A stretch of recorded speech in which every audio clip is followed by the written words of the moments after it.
to allow them to scale comfortably towards that early to mid-game factor for them to take on those big team fights. My concern right now is that the ACT lineup is all very tanky, very aggressive. You can kind of invade the enemy jungle a little bit on the earlier side, and when you have a Luna on, like with Justy on that, and you're taking away the blue buff, he's gonna really struggle. He's not gonna be able to get his farm. To your point, right? If it's a floor 1 tank, not the best of a level 1 invade that we keep talking about here, so that will relieve a bit of pressure on towards the shoulder for the side of Justy here. But I'm no pro. We leave it towards the pro to play the game itself, and we leave it to both Chantel and Hollow to bring you the action of this game number 2. All right, thank you so much, Zagi. As we go into the third match of game number 2, and it's a Blacklist International going up against ACT. Is this draft good enough? Is Justy able to pop off on the Luna? You know what, it will depend on as to how ACT will execute with this hero composition that they have. But good thing I think for Blacklist International, they know that there is a potential invade from ACT. I mean, Chaz is just following both the U1 and even Zhang Fei on this. Now ACT, there is International. You want this Chami1 and Chaz to really take on those backline team fights. Yeah, if they're able to do it. But it looks like we're back into the game here. Blacklist International poking and prodding onto Taos, getting him a little bit on the lower side. But again, it's all about Meta Wolf. How does he just get his farm? Yeah, for Meta Wolf, it's a good thing that Taos is actually with him on the lane, but there is a quick reaction from Chaz. So this is going to be the story of the game. Probably more on the reactive side is Blacklist International, but the middle lane, I think it's just going to be pokes. For both, as much as possible, you want to exhaust those resources prior and objective taking. But interesting enough for Blacklist International, they are on the lead, a very little lead in terms of gold. Yeah, a little bit, but that's kind of all you need, especially in the early game. Yeah, but I mean, even with Justy, he's level 5 over Flukio's level 4. It's a little one, but now he's looking to be aggressive. Taos has the Leaping Saber. He gets pulled back by Chami1, and it looks like the Silent Arrow is just zoning more than anything else. Blacklist International are going to disengage. Okay, Blacklist International, here is the gameplay. They want to focus on, they want to have that 5v5 brawl again, but good thing for ZP, he is focused on staying on the lane, having the resources as much as possible, but Chami1 is very fast also on reacting around the map. So for Blacklist International, yes, they want to take those initiations, but at the same time, ACT is ready for that. They have the sustain, they also have the support with this U1 of Astral, so as long as they are able to build that slow push kind of a playstyle, then ACT can have this flow born at the pick. And speaking of the goal that we have, okay, just she's on the lead in terms of gold against the Flowborn, but it is given since this is a Luna. Yeah, and that's the biggest thing, right? Just how much damage are they able to kind of get to the Flowborn? Are they able to kind of slow siege, right? Blacklist International will have to take the fight to them. They have to try to take things away because, again, you don't want to give space to a Flukio or Metal Wolf. Yeah, that's true. And we mentioned about Metal Wolf. I think they have the information that, especially for Taos, they have the information that Chaz and Dragon is here. They're looking to go first. Ram actually just goes out, finds Taos with that play of the Ocean of Tears, but they don't have any follow-up because Taos is just a tanky boy. Yeah, they're just focused on taking this objective also against ACT, so things had a turnaround at this farm lane, bot lane. He's going to burst Ram to safety, and they were trying to get their own ambush, their gank attempt. ACT unsuccessful on that one as well. You know what, for Blacklist International, they're just pushing and pulling away, just giving this idea for ACT that, okay, if you want to dive, you have players here at the bottom lane. And just look at this, very masterful is how ZP and Chami1 brawls in for the laning. Now ACT, again, they have this potential to take all the objectives. But it looks like we're finally back into the game. I mean, it was only 4 minutes into this one, but it looks like Chami1 running for his life, going to be knocked around, and Zippy might have gotten him, and he lets him go in the end. Okay, Chami1 is still alive after those skills hit from ZP. Anyway, bottom lane almost goes to be taken down by Blacklist International.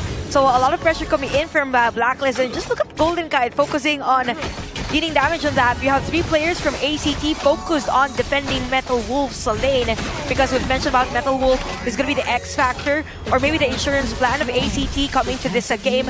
So far, things are looking good for ACT if they're able to sustain or defend a majority of their lanes. And now Just Chi is at the top lane. Yeah, I mean, they're doing fine. I mean, the net worth is actually slightly in favor of ACT. That's where they want to be. They just don't want to give up first blood, any sort of, potential objective at this stage. It is still very early. It is anyone's game. Yeah, definitely. And it's just not for ACT.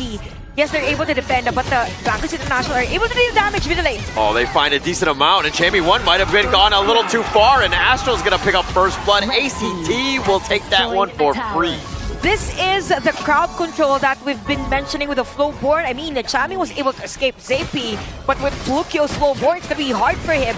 Now, Taos has the information. The Umbrella Outburst, he set it up when he's got 3 members. Dragon is going to be looking to be killed, and they do end up finding it. The Unending Sorrow from Astral, keeping him alive. Taos has got to be a little bit careful. He's a little on the lower side, but they get Dragon. Good take for ACT. I thought for Blacklist International, there's going to be a counter play, having the bring of the Joshi gets a series stab, fighting onto 2, but he's not going to be too much. And right now, Blacklist International a bit struggling on those disruptive setup plays in middle lane again. Yeah, but Joshi just going in back and forth, and they find Zeppy. Oh, he's got that leaping saber, or the force field suppression, excuse me. He does stay alive in the end. And after everything that has happened, now Metal Wolf is able to take down a tower at the bottom lane, but there is a fast reaction from Blacklist International at the middle lane. Just Chi.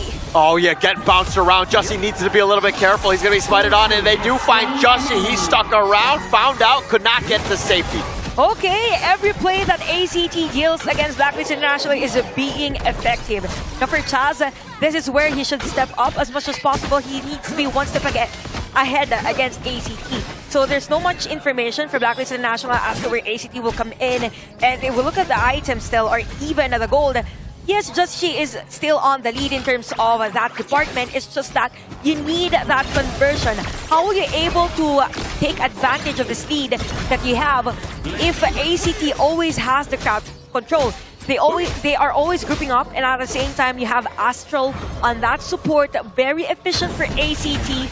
But again, Blacklist International, if they're able to stretch out the majority of the areas of the map, it's going to be a great thing for them. Yeah, but Joshi, that dying on that point, everything, tempo, the whole rotation, everything gets shaken up. Things are a little bit crazier. It's going to be way more difficult to kind of get back into the groove. He needs to continue to farm and just outclass Flukio in the end. Yeah, definitely. And now, given the fact that we have 2 core items for both farm laners, I mean, it's surprising that even though Metal Wolf was able to take down a tower at the bottom lane, Golden Kite is almost close to that gold.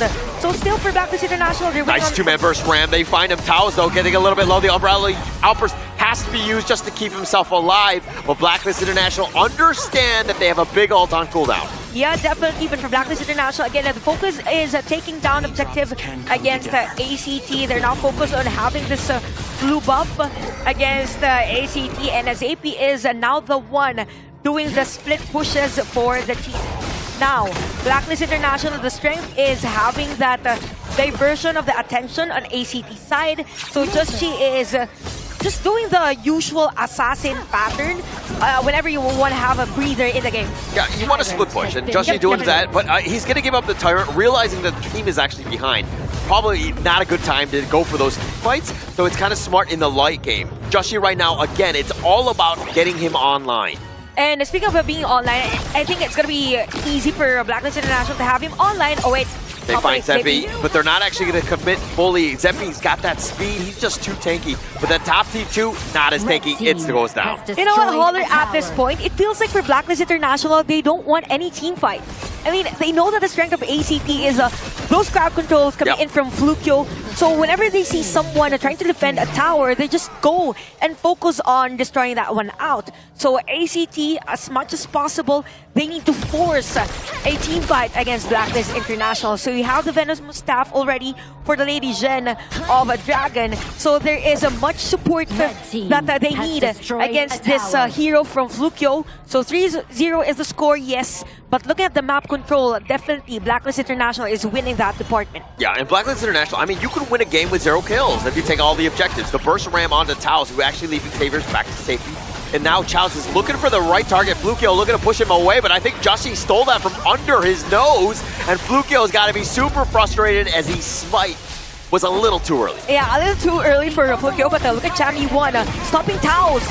Yeah, but Taos is going to be taking a lot of damage. Chammy1 is going to let him go because the rest of ACT are there to protect the Zhang Fei and Taos. It's going to be hard for ACT to actually contest just in case because you have a low life Zhang Fei on this one. Chammy1 is at the push. So this is going to be a bait for the side of Blacklist because Justy is focused on taking other objectives. It's more like Blacklist International is just having that information. Probably they want to go now for the team fight because Justy is going to be part of the formation anytime soon. Yeah, Tyrant about half-life now. They're looking to go for this one. Chaz with that on arrival offers. The Trevor smash is on point with 3 members getting knocked around. And now Chammy1 is in a bad spot, but they got Metal Wolf and Flukio. They've got most of the damage. Now Golden Kite looking to turn this around, get yet another pickoff. They've got 4 members of ACT, and now Zeppy running for his life, but Justy is here with that forces suppression. He's been knocked around, and Blacklist International says, bring it.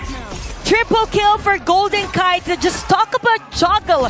Blacklist International being dominant in the department, focusing on taking another tower at the middle lane. They have the Overlord, the Vanguards marching in. It's going to be Flukio and even Metal Wolf left to defend their base.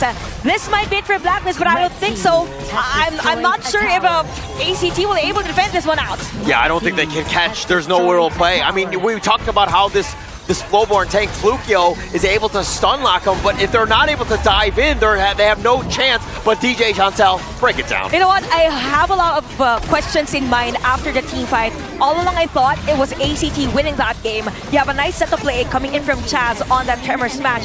It's just that for the players of Blacklist International, there was a juggle, yes. They shifted their focus on those squishy heroes.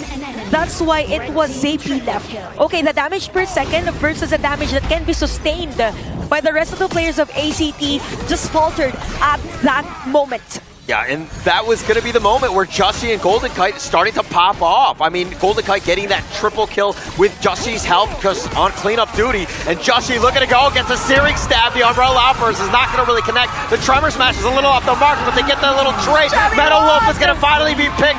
Chammy1 ensures that he gets it. He goes with whatever. He goes on to the top of this, and a double kill for Golden Kite. And they find Flukio as well. A triple kill yet again for Golden Kite. What a great performance coming in from Blacklist International. Even Chammy1 shifting the attention on the other player. You only have ZP left to defend the base. You have the minion wave flowing for Blacklist International. This could be a match point for them anytime soon. I mean, you have the top lane and the mid lane both crashing in. Chammy1 is there, but this is they're sending a message, and they're pushing Zeppy back, but they take the crystal. But more importantly, they're going to take game number 2. Blacklist International again with that dominating win, even though ACT was dictating early parts of the game.